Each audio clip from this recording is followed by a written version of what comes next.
Formula for Confidence, the student-based documentary study for developing a long-term plan to maintain your drive and confidence in sports and in your goals. So as you can see, my passion is football and filmmaking, but my problem is anxiety or lack of confidence in preparation of a big event, a race, a football game, or even this presentation could be one of them. But what even is this formula that I'm talking about? And how did I even come up with it? Well, I actually interviewed multiple individuals in my documentary and got their input, from a professional sports psychologist that has his PhD to coaches that have had over a decade of experience. I sat down with them and found trends in what they told me. I put it all together to design this step-by-step outline, right here. After games, if you don't do well, or before games, you get into the cycle where you do bad in one game, and then right after it, you don't know how to reflect. Then that goes on in a pattern for the next race and then the next race, and it's like a snowball of negativity that builds up.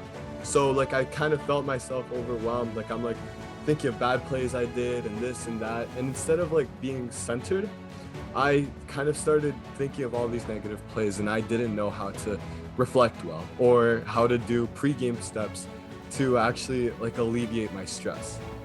So this is my mini documentary that I made. This video is part of my 21-minute documentary and gives you a little bit of insight about what I'm doing.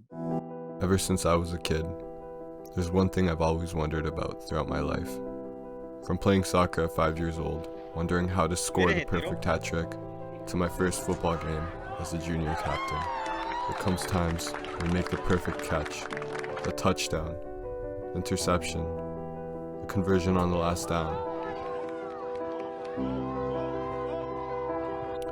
Then we hit a bump, a wide open catch. It was right there, right in front of you. How'd you miss it?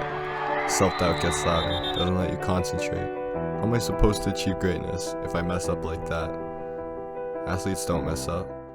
We can develop this formula into something into an app, or into something more accessible and easy to use, something that's appealing to people, and just getting it out there so people understand what this is, and for athletes who struggle with time management or preparing for a football game and not to get in these clouds or in these snowballs of negativity, to know how to organize their thoughts and just move on. Failures are the pillars to our success.